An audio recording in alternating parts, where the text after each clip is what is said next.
This year's rising mortgage rates continued to depress sales of existing Florida homes in May, based on the latest statistics from Florida Realtors.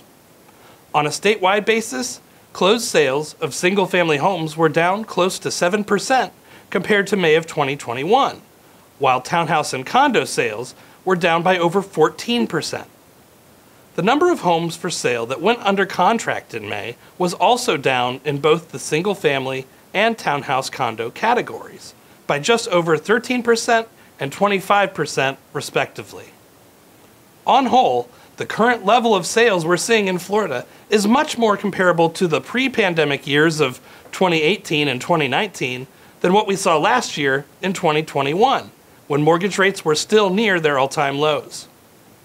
This slowdown in the rate of sales was accompanied by an increase in the rate of homes listed for sale in May. New listings of single-family homes were up on a year-over-year basis by over 10%, the largest such increase since August of last year. New listings of townhouses and condos were up more modestly, by 3.4%. With sales levels falling closer to historical norms and new listings on the rise in May, inventory levels are on the rise as well.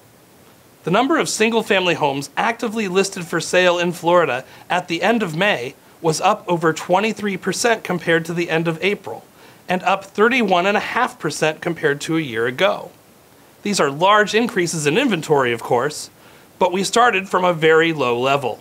We are still only at about 1.4 months supply of inventory, which means we're still deep in seller's market territory. But we are starting to make some progress back towards a balanced market. Half of the single-family home sales, which closed in May, were only on the market for 9 days before going under contract. That's still incredibly low, but notably is a step up from April, when the median time to contract was only 8 days.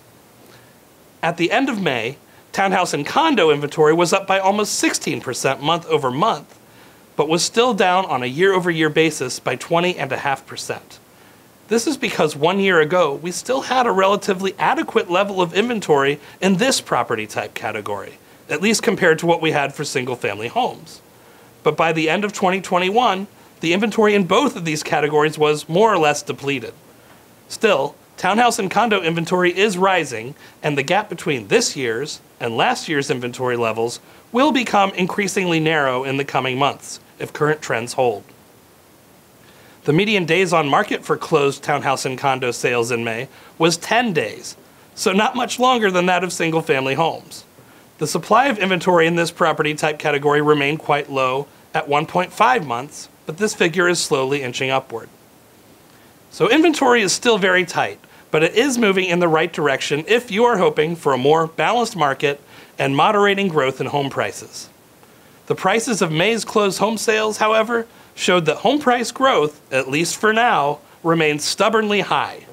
The median sale price for single-family homes in May was up almost 22% year over year to $420,000.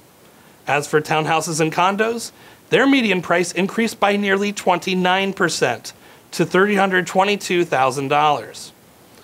As more inventory continues to come online, we will be looking closely at prices for signs of a moderation in their rate of growth. Remember, the statewide statistics are useful in analyzing the broader trends, but Florida is a tapestry of very unique housing markets, so it's important for you to follow your local trends as well. Visit sunstats.floridarealtors.org to check them out. See you next month.